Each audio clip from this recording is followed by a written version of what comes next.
Hello students, welcome to BAS ICS. Myself Abhishek Mishra, faculty of PSIR. Students, आज के इस video lecture में मैं आपके साथ कुछ करंट PSIR के टॉपिक्स को डिस्कशन में लूंगा। फ्रेंड्स, ये इनिशिएटिव हम लोगों ने इसलिए उठाया है क्योंकि कुछ स्टूडेंट्स की प्रॉब्लम्स आती हैं जब वो करंट ओरिएंटेड ऑप्शनल सब्जेक्ट्स को पढ़ते हैं, स्पेशली जब आप PSIR को अपने एग्जाम के लिए प्रिपेयर कर रहे होते हैं for your UPSC and for your state examination. तो PSIR बहुत ही एक डायनामिक सब्जेक्ट है और बहुत करंट ओरिएंटेड है। इसी वजह से कोई भी कैंडिडेट जो इसमें करंट इनपुट डालता है उसको बहुत अच्छे नंबर मिलते हैं, क्योंकि स्टूडेंट के सामने प्रॉब्लम ये आती है कि वो करंट आइडेंटिफाई नहीं कर पाते कि कौन सा करंट उनके सब्जेक्ट के लिए रेलेवेंट है और कौन सा नहीं। तो उन्हीं की इस प्रॉब्लम्स को सॉल्व करने के लिए और ऑप्शनल सब्जेक्ट में हेल्प करने के लिए हम लोगों ने ये इनिशिएटिव लिया है। और मैं आपके साथ हर सैटरडे को रेगुलरली मैं आपके साथ PSIR के करंट टॉपिक्स को डिस्कशन में लूंगा, जिससे कि आपको अपने ऑप्शनल सब्जेक्ट को तैयार करने में एक एज मिलेगा, एक बेनिफिट मिलेगा और आप ये समझ पाएंगे कि कौन सा टॉपिक मुझे अपने ऑप्शनल सब्जेक्ट के लिए पढ़ना। तो उसी सीक्वेंस में आज का ये क्लास है। Now these are the three topics related to your optional paper. Now the first topic is related to a personality, that is your Jayaprakash Narayan. हम लोग जयप्रकाश नारायण जी के बारे में समझेंगे, जानेंगे कि अब ये चर्चा में क्यों बने हुए थे। फिर हम लोग एक बहुत फेमस जो है चाइनाज वुल्फ वॉरियर डिप्लोमेसी पर डिस्कशन करेंगे कि ये चाइना का वुल्फ वॉरियर डिप्लोमेसी क्या है, बहुत चर्चा में बना हुआ है। और फिर रिसेंटली हम लोग अपने कैबिनेट मिनिस्टर, लॉ मिनिस्टर किरण रिजिजू जी के उस स्टेटमेंट का विश्लेषण करेंगे, एनालिसिस करेंगे, जिसमें उन्होंने ये बात बोली कि सुप्रीम कोर्ट में जजेस को अपॉइंट करना गवर्नमेंट का जॉब है। अब इस पर क्या लड़ाई झगड़ा चल रहा है, एग्जीक्यूटिव वर्सेस जुडिशरी क्या रहा है, इन्हीं सब चीजों पे हम लोग आज डिस्कस करेंगे, जिससे कि आपके एग्जामिनेशन में ये टॉपिक्स जो है वो आपको बहुत हेल्प करेंगे। तो चलिए फिर हम लोग फर्स्ट टॉपिक से शुरुआत करते हैं। Now this topic is related to a very famous personality, that is Jayaprakash Narayan, commonly known as JP। अब ये जयप्रकाश नारायण, या जिनको हम लोग एक कॉमन भाषा में JP कहते हैं, तो अक्सर ये नाम आप न्यूज़पेपर्स में, टीवी चैनल्स में देखते होंगे कि जयप्रकाश नारायण जी का नाम बहुत लिया जाता है, JP जी का नाम बहुत लिया जाता है, स्पेशली बिहार की राजनीति में। ओके, तो ये जो बिहार की राजनीति में JP साहब का नाम आता है, जयप्रकाश नारायण जी का नाम आता है, तो ये कौन है JP साहब, जयप्रकाश नारायण जी कौन है? देखिए, जब आप पॉलिटी में, इंडियन कॉन्स्टिट्यूशन में, जब आप नेशनल इमरजेंसी को पढ़ेंगे, तो आप नेशनल इमरजेंसी को पढ़ने के टाइम पर आप एक फेमस पर्सनालिटी का नाम सुनेंगे, जयप्रकाश नारायण, JP। अभी हम लोग उन्हीं पर डिस्कशन करने जा रहे हैं, इनकी फिलॉसफी, इनका क्या जो है करियर रहा, ये किस तरीके से इन्होंने इंडिया के नेशनल मूवमेंट में पार्टिसिपेट किया, और आफ्टर इंडिपेंडेंस ऑल्सो भी इन्होंने क्या रोल प्ले किया भारत को एक नेशन के रूप में बनाने में। What was his contribution in making India as a nation. तो शुरुआत करते हैं। अभी कुछ दिन पहले एक्चुअली में जयप्रकाश नारायण जी चर्चा में थे। वो इसलिए थे क्योंकि हमारे भारत के यूनियन होम मिनिस्टर ने बिहार में, जो कि इनका बर्थ प्लेस है जयप्रकाश नारायण जी का, इनका जन्म बिहार में हुआ था, वहां पर इन्होंने बिहार में यूनियन होम मिनिस्टर जी ने जयप्रकाश नारायण जी की 15 फुट स्टैचू का इनॉग्रेशन किया। तो जयप्रकाश नारायण साहब जो है वो फिर चर्चा में बन गए। JP साहब का अगर हम एक लाइन में इंट्रोडक्शन दें तो इनको माना जाता है that he is the socialistic icon. ये हमारे देश में एक समाजवादी नेता के रूप में जाने जाते हैं और बहुत फेमस समाजवादी नेता के रूप में जाने जाते हैं। आज के कई पॉलिटिशियंस हैं जो जयप्रकाश नारायण जी को अपना रोल मॉडल मानते हैं। और अभी जो इनका इनॉग्रेशन इनके स्टैचू का हुआ, वो एक्चुअली में इनके 120th बर्थ एनिवर्सरी पर हुआ था। तो हम लोग समझते हैं, देखते हैं कब इनका जन्म हुआ, कैसे क्या। तो Jayaprakash Narayan ji, he was born on 11th October 1902। 11 अक्टूबर 1902 को इनका जन्म होता है बिहार में। बाद में इनका जो परिवार है ये उत्तर प्रदेश के बलिया डिस्ट्रिक्ट में मूव कर जाता है। कॉमनली इनको हम लोग JP नाम से जानते हैं, लोकनायक नाम से जानते हैं, जिसका मतलब होता है पीपुल्स लीडर। जयप्रकाश नारायण साहब, वैसे मैंने आपको बताया कि ये बहुत फेमस एक सोशलिस्टिक लीडर है, was highly influenced bye socialism, और ये हमारे देश को एक सोशलिस्टिक पैटर्न पर बनाना भी चाहते थे, भारत की इकोनॉमी को सोशलिस्टिक लाइन पे ड्रॉ करना चाहते थे, देश की पॉलिटिकल सिस्टम को सोशलिस्टिक लाइन पे ड्रॉ करना चाहते थे। तो इनके ऊपर ये समाजवाद का जो इन्फ्लुएंस ही आया कहां से? He was highly influenced by Karl Marx and Karl Marxian theory of Marxism, और ये बहुत ही मार्क्स से प्रभावित थे। इसी वजह से इन्होंने भारत में भी समाजवाद को स्थापित करने की बात कही। इनका बहुत बड़ा योगदान रहा in the national freedom struggle. He participated in Gandhian non cooperation movement and he was highly influenced bye Gandhian ideology.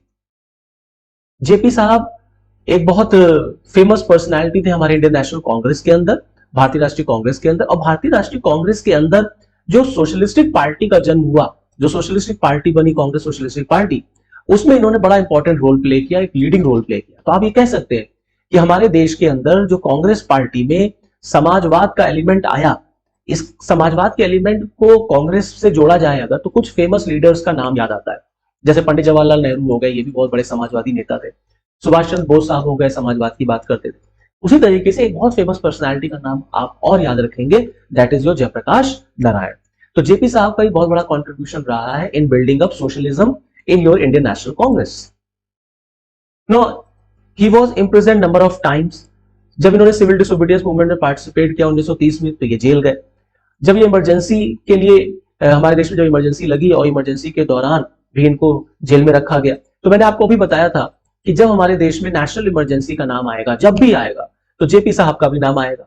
तो जेपी साहब का नेशनल इमरजेंसी से क्या लेना देना है, अब आपके माइंड में बात चल रही होगी that how this person JP साहब was involved in your national emergency. तो एक्चुअली में जब नेशनल इमरजेंसी हमारे देश में इंपोज की गई श्रीमती इंदिरा गांधी जी के टाइम पर, तो नेशनल इमरजेंसी को लगाने का कॉन्स्टिट्यूशन में जो 3 ग्राउंड्स दिए गए थे ओरिजिनल कॉन्स्टिट्यूशन, उसमें एक इंपॉर्टेंट ग्राउंड हुआ करता था इंटरनल डिस्टर्बेंस, आंतरिक अशांति। इस आंतरिक अशांति के आधार पर इंदिरा गांधी जी ने भारत में राष्ट्रीय आपातकाल लगाया। ये जो आंतरिक अशांति हुई, इसके पीछे बहुत बड़ा रीजन माना गया जेपी आंदोलन को। तो जेपी आंदोलन में जो जेपी शब्द आप देख रहे हैं, ये जयप्रकाश नारायण है। और जयप्रकाश नारायण जी ने बिहार में जेपी आंदोलन शुरू किया। उस आंदोलन का रिजल्ट ये रहा कि पूरा नॉर्थ इंडिया जो है वो अगेंस्ट इंदिरा गांधी गवर्नमेंट हो गया। इंदिरा गांधी के खिलाफ बगावत शुरू हो गई। उस समय बेरोजगारी, भ्रष्टाचार, महंगाई के मुद्दे को लेकर के इंदिरा गांधी जी के ऊपर दबाव पड़ने लग गया कि वो रिजाइन करें। और बहुत फेमस एक स्लोगन जेपी आंदोलन में चला कि सिंहासन खाली करो कि जनता आती है।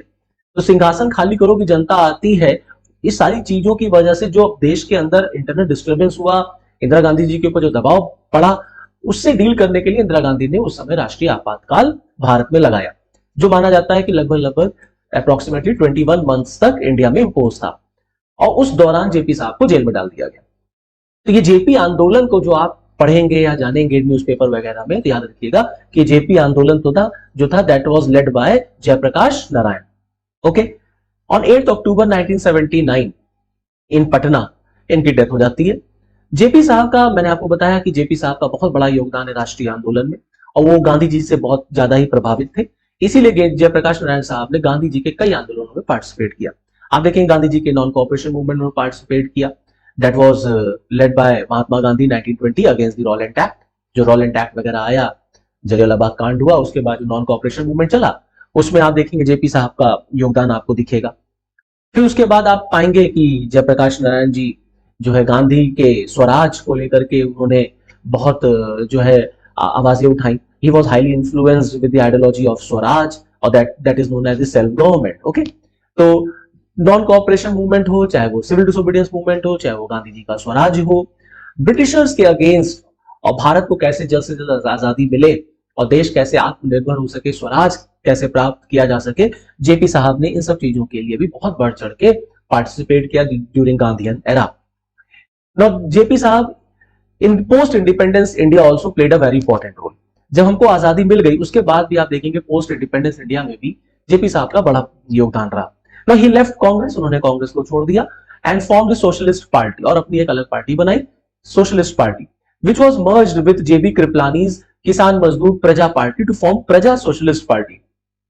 तो जेपी साहब ने जब कांग्रेस से अपने आप को अलग किया तो उन्होंने एक अलग पार्टी बनाई, सोशलिस्ट पार्टी, और इस सोशलिस्ट पार्टी का मर्जर हो गया जेबी कृपलानी जी की पार्टी के साथ, जिसका नाम था किसान मजदूर प्रजा पार्टी, और एक नई पार्टी बन के आती है जिसको कहते हैं प्रजा socialist party. Now this was जो बिहार मूवमेंट चला, बिहार में जो नेशनल इमरजेंसी के टाइम पर शुरू किया गया, वो बिहार मूवमेंट जो था that was basically the student movement led by JP in 1974। Now this Bihar movement gradually developed into a popular people's movement. ये आगे चल करके बहुत ही फेमस पीपल्स मूवमेंट में बदल गया, और इसी मूवमेंट के प्रेशर में आके इंदिरा गांधी जी को राष्ट्रीय आपातकाल तक लगाना पड़ गया। Now what was this total revolution और संपूर्ण क्रांति? नंबर ऑफ टाइम्स आप देखेंगे जीएस के प्रीलिम्स के पेपर में ये क्वेश्चन बहुत बार पूछा गया कि किस पर्सन का इन्वॉल्वमेंट था या किस पर्सन का कंट्रीब्यूशन है, एसोसिएशन है संपूर्ण क्रांति से। तो संपूर्ण क्रांति से बेसिकली कौन पर्सन इन्वॉल्व था? तो वो थे जयप्रकाश नारायण साहब। Now JP wanted to focus on social causes and distance himself from electoral politics. तो संपूर्ण क्रांति जो कि टोटल रिवॉल्यूशन था, इसका क्या मकसद था तो बेसिकली जेपी जयप्रकाश नारायण जी अपने आप को सोशल कॉजेस के ऊपर सेंट्रलाइज करना चाहते थे, देश की सामाजिक समस्याओं पर वो बात करने लग गए थे, सामाजिक समस्याओं को दूर करना चाहते थे और उन्होंने कहीं ना कहीं अपने आप को इलेक्टोरल पॉलिटिक्स से दूर रखा कि अब वो कोई चुनाव नहीं लड़ेंगे और देश के अंदर जो भी सामाजिक बुराइयां हैं, जो सामाजिक मुद्दे हैं, गरीबी है, बेरोजगारी है, इन सब चीजों पर वो बात करेंगे, इन सब चीजों के लिए वो लड़ेंगे। Now he called for communitarian democracy and he believed that the political parties are centralized and susceptible to moral and financial corruption. तो बेसिकली कम्युनिटेरियन डेमोक्रेसी की बात किया करते थे क्योंकि उनका मानना था कि जो पॉलिटिकल पार्टीज हैं वो केंद्र बन गई हैं किसका, फाइनेंशियल करप्शन का। तो कहीं ना कहीं करप्शन जो है वो भारत को खोखला कर रहा था। आज भी भारत के लिए करप्शन बहुत बड़ी एक समस्या है, उस समय भी थी। तो जेपी साहब ने इन मुद्दों को दूर करने के लिए संपूर्ण क्रांति जो है वो एक स्लोगन, एक मूवमेंट शुरू किया। सो he called for Sampoorna Kranti and total revolution on 5 June 1974 in Patna. The programme was against the corruption and a call for social transformation. तो जो पॉलिटिकल पार्टीज में जो केंद्र की सरकार, उस समय कांग्रेस की सरकार थी, उसके दौरान जो करप्शन देश में बढ़ रहा था, उन सब के खिलाफ एक आवाज उन्होंने बुलंद की, एक क्रांति लाने की बात की। पटना से इसकी शुरुआत हुई थी, इसी को संपूर्ण क्रांति कहा जाता है। The formation of a Janata party, इन्होंने कांग्रेस से हटके अपनी एक अलग पार्टी बनाई, जनता पार्टी, उसको भी देख लेते हैं क्या है। Now JP is celebrated for launching a popular mass movement against Indira Gandhi government. His opposition led to the formation of Janata Party government in 1977 general election, the first non-Congress government in the country. तो मैंने आपको बताया कि इन्होंने कांग्रेस से अपने आप को अलग करके समाजवादी पार्टी बनाई थी, सोशलिस्ट पार्टी बनी थी, बाद में उसका मर्जर हो जाता है, प्रजा सोशलिस्ट पार्टी बन जाती है। फिर आगे आप देखेंगे भारत में जनता पार्टी का गठन होता है और his opposition led to the formation of Janata Party government. Indira Gandhi के कार्यकाल में जो इंदिरा गांधी का विरोध हुआ, जो आपातकाल लगा, उसके बाद जब हमारे देश में 77 में जनरल इलेक्शंस होते हैं तो भारत में पहली गैर कांग्रेसी सरकार बनती है मोरारजी देसाई के लीडरशिप में और जनता पार्टी केंद्र में सरकार बनाती है। Now this began his career in electoral politics. In JP's Janata Party, the RSS and the Jansangh were in the mainstream and the socialists were also part of the party due to JP ideology. Now a number of awards and recognitions have been given to Jayaprakash Narayan. Now JP was awarded the Magsaysay Award for Public Service in 1965. ये इनका एक बहुत बड़ा achievement है कि इनको Magsaysay award से नवाजा गया for public service in 1965. He was awarded Bharat Ratna, India's highest civilian award for his social service in the year 1999. So this was a little bit discussion about Jayaprakash Narayan. Now moving ahead, next topic की तरफ हम लोग बढ़ते हैं। Now that next topic is related to China's Wolf Warrior Diplomacy. बहुत ही interesting ये topic है, Wolf Warrior Diplomacy. क्या है ये Wolf Warrior Diplomacy? इसको हम लोग समझने की कोशिश करते हैं कैसे ये आजकल चर्चा में बना हुआ है। ठीक है, वुल्फ वॉरियर डिप्लोमेसी, इसको हिंदी में भेड़िया योद्धा डिप्लोमेसी भी कहा जाता है। तो ये क्या है वुल्फ वॉरियर डिप्लोमेसी? देखिए, वुल्फ वॉरियर डिप्लोमेसी अभी रिसेंटली चाइनीज गवर्नमेंट, स्पेशली शिंग जिनपिंग के राष्ट्रपति बनने के बाद जो है आप चाइना की जो फॉरेन पॉलिसी आई है, जो उसमें ड्रास्टिक चेंज देखने को हमको मिला, इधर फिर चाहे वो अगेंस्ट अमेरिका हो, चाहे वो अगेंस्ट ताइवान हो, चाहे वो अगेंस्ट इंडिया उनकी अप्रोच हो। कोविड के टाइम पर जो दुनिया भर के देशों ने चाइना के ऊपर प्रेशर क्रिएट किया, चाइना को एक्यूज किया, और जो दुनिया भर में चाइना को घेरने का, चाइना को अटैक करने की जो भी स्ट्रैटेजीज बन रही हैं, जैसे वो चाहे वो क्वाड में हम देखें, चाहे ऑकस में हम देखें, कहीं ना कहीं चाइना ने इन सारी चीजों को फेस करने के लिए एक अलग से स्ट्रैटेजी फॉलो की है। उसी को नाम दिया गया है वुल्फ वॉरियर डिप्लोमेसी। और ये वुल्फ वॉरियर डिप्लोमेसी एक एग्रेसिव फॉरेन पॉलिसी है, that is tit for TET वाली फॉरेन पॉलिसी है कि हम किसी के आगे झुकेंगे नहीं, और अगर हम पर कोई अटैक करेगा या हमको कोई सप्रेस करेगा तो हम उससे ज्यादा एग्रेशन में आकर के बोलेंगे और हम उससे ज्यादा एग्रेसिव वे में जो है अपनी बात को रखेंगे। और स्पेशली शिंग जिनपिंग के बाद हम देखते हैं कि ये पॉलिसी जो है चाइना ने बहुत फुल फ्लेज तरीके से इसको फॉलो किया है, अपनाया है। नंबर ऑफ प्लेटफॉर्म्स पर भी हमको इसको देखने को मिलता है और चाइना अपने आप को इसे डिफेंड भी करता है कि हम इसी तरीके की फॉरेन पॉलिसी को अपनाएंगे दुनिया भर के देशों के रिस्पेक्ट में। कोई हमें दबा नहीं सकता, और किसी ने भी अगर हमको दबाने की कोशिश की तो हम उससे कहीं ज्यादा एग्रेशन जो है वो आपको दिखाएंगे। जैसा कि हमने डोकलाम के इशू में भी देखा, लद्दाख के भी इशू में देखा कि किस तरीके से जो चाइना है वो पीछे हटने को बिल्कुल भी तैयार नहीं था, बहुत एग्रेसिव फॉरेन पॉलिसी और मिलिट्री पॉलिसी को उसने फॉलो किया। वो बात अलग है कि भारत का प्रेशर बिल्डअप हुआ और फाइनली चाइना को सरेंडर करना पड़ा, लेकिन आज की जो उसकी फॉरेन पॉलिसी है उसमें बेसिकली हमको ये डिप्लोमेसी देखने को मिलती है। अब एक क्वेश्चन उठता है यहाँ पर, ये वुल्फ वॉरियर वर्ड आया कहां से? तो एक्चुअली में चाइना में 2015 में 2015 में एक चाइनीज एक्शन फिल्म आई थी जिसका टाइटल था वुल्फ वॉरियर, और ये बहुत हाईली इंस्पायर्ड थी फ्रॉम योर चाइनीज नेशनलिज्म। और इसका जो फोकस था वो बेसिकली नेशनलिस्ट थीम था, राष्ट्रवाद को इसने प्रमोट किया। चाइना के राष्ट्रवाद पर ये फिल्म जो है बेस्ड थी, वुल्फ वॉरियर, जिसमें इसका मेन फोकस था चाइनीज फाइटर के ऊपर who frequently face off against western mercenaries। जो वेस्टर्न इंटरफेरेंस चाइना में हो रहा है, फिर चाहे वो अमेरिका के डोनाल्ड ट्रंप के कार्यकाल के टाइम पर हो कि उन्होंने चाइना का बाइकआउट करने की बात कही, जो उन्होंने चाइना के ऊपर कोविड और पूरे ग्लोबल इकोनॉमी को डिस्ट्रॉय करने की बात की। तो जिस तरीके से हम देख रहे थे कि वेस्टर्न लॉबी जो है वो चाइना पर अटैक कर रही, उस वेस्टर्न मर्सिनरीज के अगेंस्ट किस तरीके से चाइना जो है वो अपने आप को इवॉल्व करे, वहां से जो ये इंस्पिरेशन, उसके लिए जो इंस्पिरेशन लिया गया वो 2015 की में आई Chinese action film Wolf Warrior से लिया गया, जिसका थीम बेसिकली चाइना के नेशनलिज्म को प्रमोट करने के लिए था। जहां फिल्म में ये दिखाया गया कि कैसे चाइनीज फाइटर जो है वो वेस्टर्न मर्सिनरीज से लड़ रहे हैं। तो कहीं ना कहीं इस फिल्म ने वो बेस बनाया, वो आधार बनाया, जहां पर हम देखते हैं कि आज चाइना की फॉरेन पॉलिसी इस तरीके से इवॉल्व हो रही है। इसीलिए इसका नाम पड़ गया, that is wolf warrior diplomacy.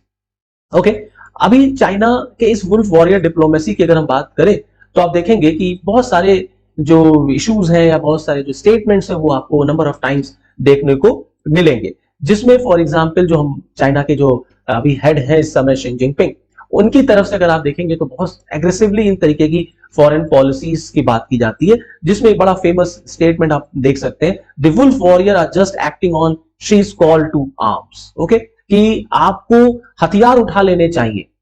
Chinese government का मानना है कि आप अपने राष्ट्र की रक्षा के लिए, आप अपने राष्ट्र की संप्रभुता के लिए, आप अपने राष्ट्र के लोगों की रक्षा के लिए हथियार उठा लीजिए, किसी के आगे आप सरेंडर ना करिए। कोई आपको जितना भी दबाए आप उससे ज्यादा बढ़ चढ़ के चिल्ला करके बोलिए, जिससे कि आपकी बात जो है वो दुनिया भर के देश सुन सके। क्लियर? तो अब क्वेश्चन ये उठता है, मैंने आपको बताया कि एक बैकग्राउंड मैंने देने की कोशिश की कि wolf warrior diplomacy basically China ने क्यों अपनाई। अगर हम उसको थोड़ा सा डिटेल में देखें तो आप पाएंगे that the change in strategy has been attributed to many reasons। मतलब चाइना की डिप्लोमेसी में जो ये बदलाव आया है, वुल्फ वॉरियर डिप्लोमेसी जिसको कहा जाता है, इसके पीछे कई कारण जिम्मेदार हैं। जैसे फॉर एग्जांपल शी जिनपिंग का अथॉरिटेरियन टेंडेंसी। माओ जेडुंग के बाद चाइनीज लोगों का ये मानना है कि माओ सेतुंग के बाद चाइना में अगर कोई एक स्ट्रॉन्ग लीडर आया है तो वो ये शी जिनपिंग है।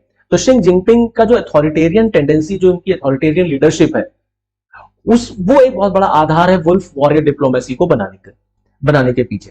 दूसरा, जो चाइना और अमेरिका के जो रिलेशंस खराब हो रहे हैं, स्पेशली जो US former president Donald Trump के टाइम पर कोविड पैंडेमिक के टाइम पर जो कोरोना वायरस को स्प्रेड करने का उन्होंने आरोप चाइना के ऊपर लगाया, उससे कहीं ना कहीं चाइना जो है वो हर्ट हुआ और चाइना ने इस तरीके की पॉलिसी को अपनाने की बात कही। According to Chinese officials, the move is simply about standing up to what they believe in western interference। ये जो मूव है, जो वुल्फ वॉरियर डिप्लोमेसी है, इसको बेसिकली वो एक सिंपली स्टैंड अप अपना मानते हैं अगेंस्ट वेस्टर्न इंटरफेरेंस, कि जो वेस्ट इंटरफेयर कर रहा है उसके अगेंस्ट उठाया गया ये कदम है। ओके, जैसे फॉर एग्जांपल मैंने आपको बोला that Chinese wolf warrior diplomacy is nothing but tit for tat. ये टिट फॉर टैट है, आप जैसा करेंगे मैं आपके साथ भी वैसे ही करूं, बल्कि उससे दुगने दाम पे करूंगा, दुगने आवाज से करूंगा। So this Chinese wolf warrior diplomacy is based on is basically based on your tit for tat policy. Now, about this wolf warrior diplomacy, the People's Daily, the Communist Party owned newspaper in China, तो जो China का जो communist party का अपना खुद का अखबार है पीपुल्स डेली, उसमें बहुत बढ़िया बात लिखी हुई थी, उसको आपको देखना चाहिए। 2020 में एक आर्टिकल में लिखा गया था that the safeguarding the interest of the country and the people serves as a lofty mission of China's diplomacy। मतलब चाइना का जो डिप्लोमेसी है, जो चाइना की डिप्लोमेसी है, उसमें बेसिकली दो चीजें बड़ी इंपॉर्टेंट है। एक है safeguarding the interest of the country and serving the people. अगर राष्ट्र और लोगों की रक्षा के लिए आपको हथियार उठाने पड़ जाए तो आपको उठा लेना चाहिए। ऐसा चाइना का जो पीपल डेली है, जो कम्युनिस्ट पार्टी का न्यूज़पेपर है, उसमें ये बात लिखी थी 2020 के एक आर्टिकल में कि चाइना की डिप्लोमेसी का सबसे इंपॉर्टेंट पिलर क्या है। सबसे इंपॉर्टेंट पिलर है safeguarding the interest of the country and serving the people. Now, China's dignity should not be insulted and its interest should not be undermined। China की जो dignity है वो उसको इंसल्ट नहीं करना चाहिए और उसके हितों को अंडरमाइन नहीं करना चाहिए। If any country infringes upon China's judicial sovereignty, China must resolutely fight back, which is the bottom line of China's diplomacy. अगर कोई देश चाइना की डिग्निटी की इंसल्ट करेगा, उसके इंटरेस्ट को अंडरमाइन करेगा, उसके इंटरेस्ट को रिस्पेक्ट नहीं देगा, चाइना की संप्रभुता पर अटैक करेगा, तो चाइना और जोर से बाउंस बैक करेगा। और यही बॉटम लाइन है ऑफ चाइनाज डिप्लोमेसी, जिसको हम लोग वुल्फ वॉरियर डिप्लोमेसी के नाम से आजकल सुन रहे हैं और जान रहे हैं। Now it added, in the eyes of Chinese people, this will be the voice of justice. और अगर आप अपने दुश्मनों से बढ़ चढ़ के लोहा लेते हैं और लड़ते हैं, तो चाइना के लोगों की नजरों में ये न्याय होगा, ये जस्टिस होगा। As Chinese foreign minister spokesperson said, she doesn't see any problem in living with that wolf warrior title. China के फॉरेन मिनिस्टर के स्पोक पर्सन का कहना है कि उन्हें कोई प्रॉब्लम नहीं, उन्हें कोई दिक्कत नहीं है कि अगर उनके ऊपर आरोप लगता है कि चाइना की जो फॉरेन डिप्लोमेसी है वुल्फ वॉरियर टाइटल से उसको कहा जाए या वुल्फ वॉरियर डिप्लोमेसी कहा जाए, तो उन्हें इस वुल्फ वॉरियर टाइटल के साथ रहने में फक्र होता है, उन्हें इस वुल्फ वॉरियर डिप्लोमेसी से कोई इशू नहीं, कोई प्रॉब्लम नहीं है। As long as we are fighting for Chinese sovereignty, security and development interest, जब तक हम चाइना की संप्रभुता, सुरक्षा और विकास के हितों के लिए लड़ रहे हैं, for national dignity and honour and international fairness and justice, मतलब इन सारी चीजों के लिए लड़ने के लिए अगर हम बदनाम हो रहे हैं कि हमने बड़ी एग्रेसिवली अपनी फॉरेन पॉलिसी को डिजाइन किया है जिसको वुल्फ वॉरियर डिप्लोमेसी भी कहा जा रहा है, अगर ये टाइटल भी हमको मिल जा रही है तो हमें भी कोई आपत्ति नहीं है, कोई हमें इसमें नुकसान नहीं है, क्योंकि अल्टीमेटली एट द एंड हमारे लिए सबसे बड़ी चीज क्या है, वो है चाइना की सोवर्निटी, चाइना की डिग्निटी और चाइना के developmental interest. Okay, now what does this look in practice, ये प्रैक्टिस में कैसा नजर आता है, कैसे किया? Some examples can be seen in the form of messaging on social media too, where Chinese officials are quick to counter any allegations by the West and proactively launch attack। मतलब बहुत आप देखिए प्रैक्टिकली अगर इस wolf warrior diplomacy को हम देखें तो आप देखेंगे सोशल मीडिया पर तुरंत तड़तड़ मैसेजिंग और तुरंत अटैक शुरू हो जाता है। अगर चाइना के बारे में कोई वेस्टर्न वर्ल्ड से कोई भी मैसेज आता है तो China with in a second बिल्कुल भी देर नहीं करता रिएक्ट करने में, और तुरंत रिएक्शन आपको चाइना का आपको देखने को मिलेगा। तो बहुत ही एक तरीके से आपकी आक्रमणकारी नीति चाइना ने समय जो है अपना रखी है अपने फॉरेन पॉलिसी को डिजाइन करने में, स्पेशली वेस्टर्न कंट्रीज के साथ डील करने में। इसका एक बहुत फेमस एग्जांपल है 2021 का, जहां पर चाइनीज गवर्नमेंट स्पोकपर्सन ने ट्वीट किया था कि एक Australian soldier killing a child, claiming that the Australian army was killing children in Afghanistan. तो चाइना की तरफ से एक फोटो जो है वो शेयर किया गया था ट्विटर पर, जहां पर ये दिखाया गया कि एक ऑस्ट्रेलियन सोल्जर जो है वो अफगानिस्तान में बच्चों की हत्या कर रहा है, बच्चों को मार रहा है। और इस फोटो के रिएक्शन में ऑस्ट्रेलियन प्राइम मिनिस्टर ने रिएक्ट किया कि चाइना को जो है वो तुरंत अपॉलॉजी मांगनी चाहिए, माफी मांगनी चाहिए, क्योंकि ये गलत है। लेकिन चाइना ने बिल्कुल भी माफी नहीं मांगी और चाइना ने अपने आप को सरेंडर नहीं किया, चाहे जितना भी चाइना पे दबाव पड़ा हो, लेकिन चाइना ने अपने आप को सरेंडर नहीं किया। तो ये दिखाता है कि चाइना कितना एग्रेसिव फॉरेन पॉलिसी के साथ इस समय अपनी फॉरेन पॉलिसी को फॉलो कर रहा है। And this Chinese foreign policy और दिस वुल्फ वॉर डिप्लोमेसी जो है ये हमारे इंडिया के कॉन्टेक्स्ट में भी आपको देखने को मिल सकता है कि केवल वेस्टर्न वर्ल्ड तक ही ये सीमित नहीं है, लिमिटेड नहीं है। भारत के कॉन्टेक्स्ट में भी आप देख सकते हैं, फिर चाहे वो डोकलाम का इशू रहा हो, चाहे वो लद्दाख का इशू रहा हो, जहां पर चाइना के साथ हमारा ओपन काउंटर हुआ कि हम और चाइना जो है बस यही हो रहा था कि कब हमारे और चाइना के बीच में लड़ाई हो जाएगी। इतना एग्रेसिव वे में जो है दोनों देश बातचीत कर रहे थे डोकलाम को इशू को लेकर और लद्दाख के इशू को लेकर के। क्लियर? तो ये जो फॉरेन पॉलिसी है चाइना की, इसी को वुल्फ वॉरियर डिप्लोमेसी का नाम दिया गया। अब प्रश्न ये होता है कि क्या शिंजिंग का जो थर्ड टर्म है, क्या उसमें भी Chinese foreign policy wolf warrior diplomacy को ही अपनाया जाएगा?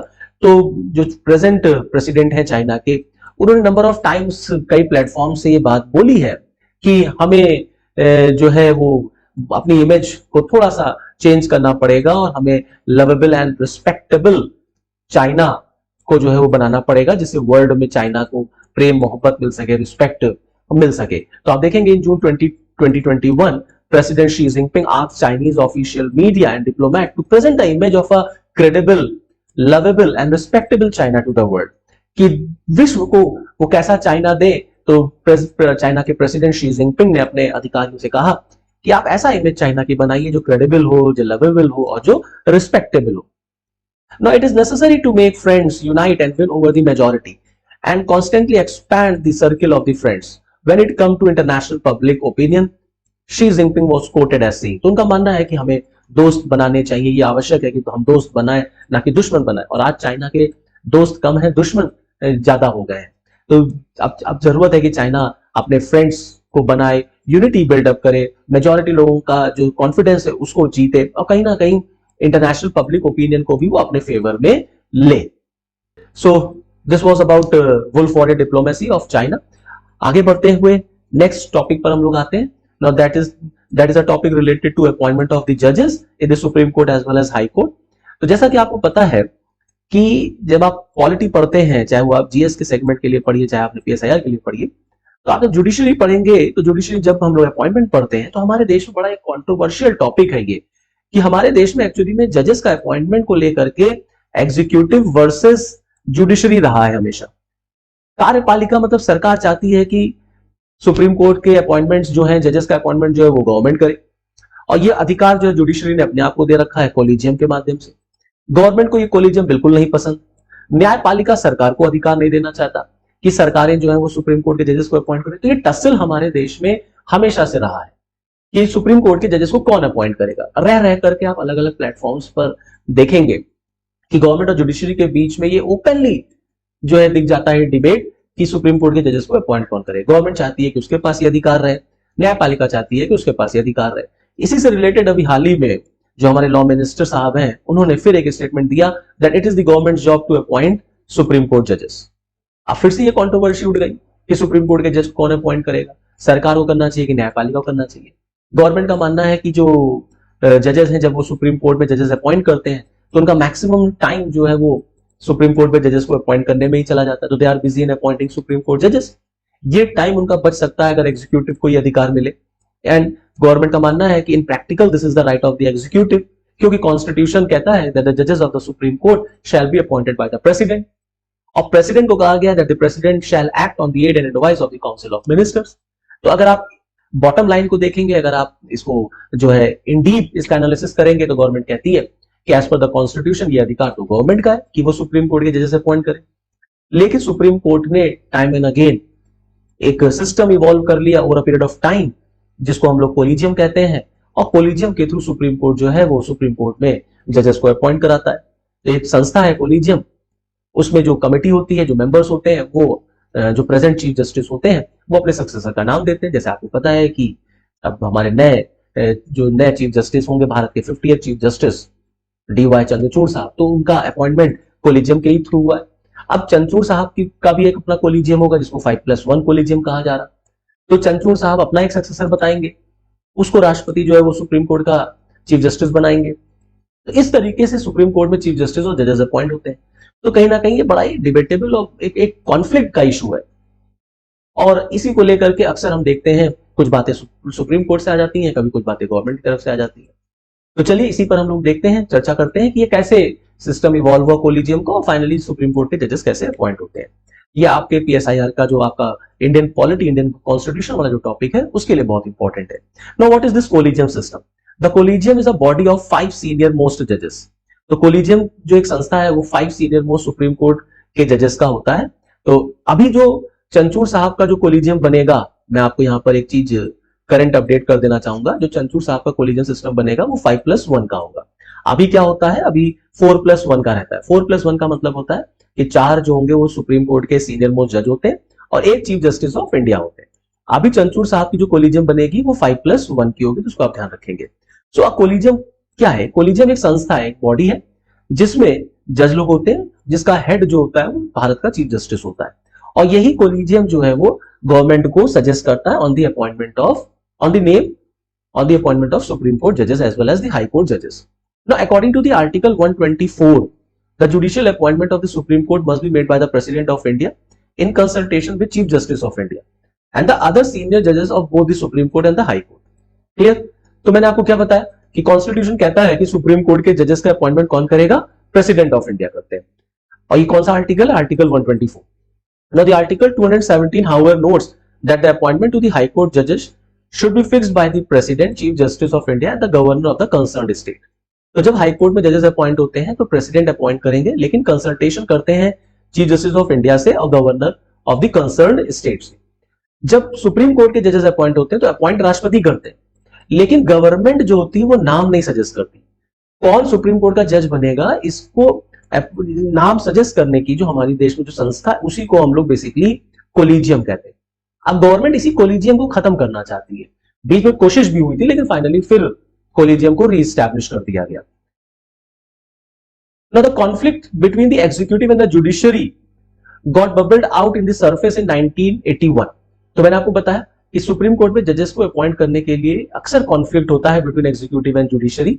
और 1981 में हम देखते हैं जब फर्स्ट जज केस आया, तो एक्चुअली में हमारे देश में जो कोलिजियम सिस्टम इवॉल्व हुआ वो बेसिकली 3 जजेस केस के थ्रू इवॉल्व हुआ था। तो 3 जजेस केस हुए थे हमारे देश में। ये 3 इंपॉर्टेंट केसेस आपको ध्यान रखने हैं। तो पहला जो केस चला था वो 1981 का था। तो इन 1981 when the first of the renowned 3 जजेस case on judicial appointment was heard. तो तीनों में से पहला जो केस था वो 1981 में चला था, that was on judicial appointment. तो 3 जजेस केसेस में पहला केस कब चला? 1981 में, इसको आप ध्यान रखेंगे। And in this verdict the supreme court said that president can turn down the recommendations of the chief justice of India in the case of judicial appointment. तो 1981 में सुप्रीम कोर्ट ने यह डिसाइड कर दिया कि राष्ट्रपति जो है वो चीफ जस्टिस की रिकमेंडेशंस को टर्न डाउन कर सकता है। कहीं ना कहीं सुप्रीम कोर्ट का ये जो जजमेंट था ये एग्जीक्यूटिव की तरफ झुका हुआ ज्यादा था। ओके, देखिए, in the first case of 1981 that is SP Gupta versus union of India, the supreme court decision tilted the favour towards the executive. तो कहीं ना कहीं सुप्रीम कोर्ट का ये जो जजमेंट था ये गवर्नमेंट की तरफ ज्यादा झुका हुआ था कि चीफ जस्टिस ऑफ इंडिया का जो रिकमेंडेशन होगा वो प्रेसिडेंट पर बाध्य नहीं होगा। प्रेसिडेंट चीफ जस्टिस की एडवाइस को टर्न डाउन कर सकते हैं। Clear? In the second case the supreme Court advocates on record association versus the Union of India in 1993, the 9 जजेस bench of the supreme Court led by Justice JS Verma outturn the judgment. तो पहला case इसी से related है 1981 का, और second case जो related है वो 1993 का। तो 1993 में जस्टिस जेएस वर्मा जो इस केस को सुन रहे थे उन्होंने लास्ट जजमेंट को ओवरटर्न कर दिया। और लास्ट जो जजमेंट आया था 1981 का वो क्या था कि जो सुप्रीम कोर्ट का जजमेंट था वो टिल्टेड था towards your executive. Okay, now upholding the primal role of chief justice of India in appointing the जजेस, the Justice Verma bench said that the executive can not have equivalent role similar to the chief justice of India in appointment as it could lead the indiscipline in judiciary। तो justice Verma जो head थे जो ये case सुन रहे थे, justice Verma की bench ने ये फैसला दिया कि सुप्रीम कोर्ट में जजेस को अपॉइंट करने में सबसे इंपॉर्टेंट रोल किसका होगा? चीफ जस्टिस ऑफ इंडिया का होगा। और जो एग्जीक्यूटिव है, मतलब जो गवर्नमेंट है, वो इक्विवेलेंट रोल नहीं रख सकती, उसको बराबर का अधिकार नहीं मिल सकता व्हाइल अपॉइंटिंग जज इन द सुप्रीम कोर्ट। जिससे अगर गवर्नमेंट को हम ये अधिकार दे देंगे तो it could lead to the indiscipline in judicial. तो कहीं ना कहीं न्यायपालिका में सरकार का दखल बढ़ जाएगा, जुडिशरी में कहीं ना कहीं गवर्नमेंट ऑफ इंडिया का जो इंटरफेरेंस है वो बढ़ेगा। और जो कॉन्स्टिट्यूशन में जो हमारे देश के संविधान निर्माताओं ने जो इंडिपेंडेंट जुडिशरी बनाया है कहीं ना कहीं वो इफेक्ट हो जाएगा और गवर्नमेंट इंटरफेयर करने लग जाएगी और न्यायपालिका जो है वो फ्रीली काम नहीं कर पाएगी। So just to maintain the independency of judiciary, ये बहुत जरूरी है कि सरकार का दखल न्यायपालिका में ना हो और सरकार को न्यायपालिका से दूर रखा जाए। तो जस्टिस वर्मा का जो फैसला आया उसमें सरकार से ये अधिकार छीनते हुए चीफ जस्टिस ऑफ इंडिया की तरफ ज्यादा ही झुकाव रख रहा है। और जो पहला केस आया था उसमें सरकार की तरफ ज्यादा झुक गया था। फाइनली आगे चल करके फिर हम देखते हैं 3 जजेस केस का जो तीसरा इंपॉर्टेंट पार्ट आप देखेंगे, तीसरा केस जो था उसमें कहीं ना कहीं कोलिजियम के रोल की बात की गई और फाइनली ये सील कर दिया गया कि इंडिपेंडेंट कि जो हमारे देश में इंडियन जुडिशरी है उसका अपॉइंटमेंट जो है वो कोलिजियम से ही होगा। So the third case in the famous 3 जजेस केस, जो तीसरा केस था 3 जजेस केस का, उसमें कहीं ना कहीं ये बात क्लियर हो गया कि रोल किसका इंपॉर्टेंट होगा? कोलिजियम का होगा when it comes to the appointment of जजेस in the supreme Court. Clear यहां तक? अब एक्चुअली में सरकार कोलिजियम का विरोध क्यों कर रही है? गवर्नमेंट कोलिजियम के अगेंस्ट क्यों? देखिए, इसके 2-3 रीजंस हैं। पहला, ये गवर्नमेंट का ये मानना है कि क्योंकि कॉन्स्टिट्यूशन कहता है कि प्रेसिडेंट अपॉइंट करेंगे जजेस और प्रेसिडेंट गवर्नमेंट के एडवाइस पे काम करते हैं, काउंसिल ऑफ मिनिस्टर्स के एडवाइस पे काम करते हैं, तो अल्टीमेटली ये अधिकार गवर्नमेंट का होना चाहिए क्योंकि सारे अपॉइंटमेंट तो गवर्नमेंट कराती है। तो न्यायपालिका के भी जजेस का अपॉइंटमेंट गवर्नमेंट को कराना चाहिए। दूसरा, गवर्नमेंट का मानना है कि इस कोलिजियम की वजह से सुप्रीम कोर्ट में नेपोटिज्म और करप्शन इन्वॉल्व हो जाता है न्यायपालिका में। सुप्रीम कोर्ट में और हाई कोर्ट में भाई भतीजावाद चलने लग जाता है, जजेस जो है अपने रिश्तेदारों को प्रमोट करने लग जाते हैं। कहीं ना कहीं ये न्यायपालिका में करप्शन को बढ़ा रहा है। तो जो पब्लिक है, जो जनता है, उसको न्याय नहीं मिल पाएगा। तो कहीं ना कहीं कॉन्स्टिट्यूशन का जो मेन मोटिव है वो फेल हो जाएगा। तो गवर्नमेंट का अपनी तरफ तर्क है, अपनी अपनी तरह से तर्क है, न्यायपालिका का अपने तरह से तर्क है। गवर्नमेंट का मानना है कि कोलिजियम से नेपोटिज्म और करप्शन बढ़ रहा है। सुप्रीम कोर्ट का कहना है गवर्नमेंट को अगर हम अपॉइंटमेंट का अधिकार देंगे तो गवर्नमेंट का इंटरफेरेंस बढ़ जाएगा। इसीलिए गवर्नमेंट जो है वो लगातार इस सिस्टम को रिप्लेस करने की बात करती रही है और अपने आप को अधिकार देने की बात की है। इसीलिए इस पर आप देखते हैं कि एग्जीक्यूटिव और जुडिशरी के बीच आपको अनबन दिखेगी, अक्सर लड़ाई दिख जाती है। अक्सर आप देखेंगे दोनों के बीच में कोल्ड वॉर टाइप का एटमॉस्फेयर बना रहता है। ऐसा नहीं है कि सरकार ने इसको खत्म करने की कोशिश नहीं की। बड़ा फेमस कॉन्स्टिट्यूशनल अमेंडमेंट हुआ था, 99th कॉन्स्टिट्यूशनल अमेंडमेंट, जिसमें नेशनल जुडिशियल अपॉइंटमेंट कमीशन की बात की गई और इसको लाया भी गया। This national judicial appointment commission was introduced just to replace the collegium system. और इस 99th अमेंडमेंट से नेशनल जुडिशियल अपॉइंटमेंट कमीशन हमने बना भी दिया, और जिसमें कहा गया कि इस नेशनल जुडिशियल अपॉइंटमेंट कमीशन को अधिकार होगा कि ये जो है नाम सजेस्ट करेगी सुप्रीम कोर्ट के जजेस का। अब इस नेशनल जुडिशियल अपॉइंटमेंट कमीशन में चीफ जस्टिस ऑफ इंडिया होंगे, सुप्रीम कोर्ट के 2 सीनियर मोस्ट जज होंगे, लॉ मिनिस्टर होंगे और आपके 2 इमिनेंट पर्सन होंगे। ठीक है, तो लॉ मिनिस्टर होंगे और 2 इमिनेंट पर्सन होंगे। इतने लोगों को मिलाकर के एक कमेटी बनेगी जिसका नाम था नेशनल जुडिशियल अपॉइंटमेंट कमीशन। तो कौन कौन होगा इसमें? चीफ जस्टिस ऑफ इंडिया होंगे, 2 सीनियर मोस्ट जज होंगे सुप्रीम कोर्ट के, आपके लॉ मिनिस्टर होंगे और आपके 2 फेमस पर्सनालिटीज होंगी, 2 इमिनेंट पर्संस होंगे। इतने लोग मिलकर के राष्ट्रपति को बताएंगे कौन सुप्रीम कोर्ट का जज बनेगा। लेकिन finally national judicial appointment commission को भी सुप्रीम कोर्ट में चैलेंज कर दिया गया और सुप्रीम कोर्ट में नेशनल जुडिशियल अपॉइंटमेंट पर हियरिंग हुई, जबरदस्त लड़ाई हुई। भारत सरकार ने अपना तर्क दिया और सुप्रीम कोर्ट में खूब जबरदस्त आर्ग्यूमेंट हुआ और फाइनली सुप्रीम कोर्ट का जजमेंट आया that this 99th constitutional amendment is unconstitutional, ये असंवैधानिक है। इसीलिए जो नेशनल जुडिशियल अपॉइंटमेंट कमीशन है वो भी क्या हो गया? असंवैधानिक हो गया। Formation of national judicial appointment is unconstitutional. और नेशनल जुडिशियल अपॉइंटमेंट को असंवैधानिक घोषित करते हुए, अनकॉन्स्टिट्यूशनल घोषित करते हुए सुप्रीम कोर्ट ने नेशनल जुडिशियल अपॉइंटमेंट कमीशन को डिसॉल्व कर दिया, खत्म कर दिया और फिर जजेस के अपॉइंटमेंट का अधिकार अपने पास रख लिया, मतलब कोलिजियम को उठा करके दे दिया। अब कोलिजियम के पास चला गया फिर से और नेशनल जुडिशियल अपॉइंटमेंट खत्म हो गया। तो गवर्नमेंट को भाई जाहिर सी बात है खराब लगा, बुरा लगा कि सरकार ने इतनी कोशिश करके नेशनल जुडिशियल अपॉइंटमेंट कमीशन बनाया था। सरकार का ये दावा भी था कि इससे सुप्रीम कोर्ट की इंडिपेंडेंसी बनी रहेगी, फेयरनेस बनी रहेगी और सरकारी दखल भी नहीं होगा और सरकार के पास जजेस को अपॉइंट करने का राइट दिया जाएगा। लेकिन कोर्ट ने नेशनल जुडिशियल अपॉइंटमेंट कमीशन को अनकॉन्स्टिट्यूशनल मान दिया। क्यों? क्योंकि उसने कहा कि कॉन्स्टिट्यूशन में इंडिपेंडेंट जुडिशरी की कल्पना की गई। हमारे संविधान निर्माताओं ने सुप्रीम कोर्ट को इंडिपेंडेंट रहने की बात की है और वो तभी हो सकता है जब सरकारी दखल उसमें ना हो, क्योंकि कई सरकारी डिपार्टमेंट्स के ऊपर अक्सर ये आरोप लगता रहता है, फिर चाहे वो सीबीआई हो, चाहे वो ईडी हो, चाहे वो आपका इलेक्शन कमीशन हो, कि सरकार का दखल जो है वहां पर बहुत होता है जिससे इनके काम इफेक्ट होते हैं। तो आगे चल करके कहीं ऐसा ना हो कि न्यायपालिका भी का भी काम इससे इफेक्ट हो, और न्यायपालिका का इफेक्ट होगा तो ऑब्वियस सी बात है पब्लिक एट लार्ज इफेक्ट होगी, पब्लिक को न्याय नहीं मिल पाएगा। इसी वजह से न्यायपालिका ने नेशनल जुडिशियल अपॉइंटमेंट कमीशन को खत्म किया और फिर से कोलिजियम को यह अधिकार दे दिया और तब से आज तक कोलिजियम ही सुप्रीम कोर्ट के जजेस को, हाई कोर्ट के जजेस को अपॉइंट कर रहा है, ट्रांसफर करता है, प्रेसिडेंट को नाम सजेस्ट करता है। तो अब गवर्नमेंट और सुप्रीम कोर्ट के बीच में कैसे ये बैलेंस मेंटेन हो, it's a matter of discussion, it's a matter of debate. अब आगे हम देखेंगे कि इस पर क्या बीच का कोई रास्ता निकल पाता है कि कैसे सुप्रीम कोर्ट की इंडिपेंडेंसी भी बनी रहे और कैसे जो है गवर्नमेंट ये अधिकार अपने पास रखना चाहती है। आगे इन फ्यूचर इस बात पर डिस्कशन हो सकता है, अगर दोनों के बीच कोई बीच का रास्ता निकलता है तो इस पर हम लोग डिस्कस करेंगे। तब तक के लिए ये आपका आज का टॉपिक रहा और नेक्स्ट सीरीज में हम लोग मिलेंगे तो फिर आगे हम लोग कुछ बर्निंग पीएसआईआर के टॉपिक्स पर डिस्कशन करेंगे। आई होप आपको ये सेशन पसंद आया होगा। अगर कोई भी क्वेरी है, कोई भी कमेंट है, कोई भी डाउट है तो आप बिल्कुल प्लीज पूछ सकते हैं और मैं उस क्वेश्चन को, उस क्वेरी को सॉल्व करूंगा। तब तक के लिए thank you and all the best.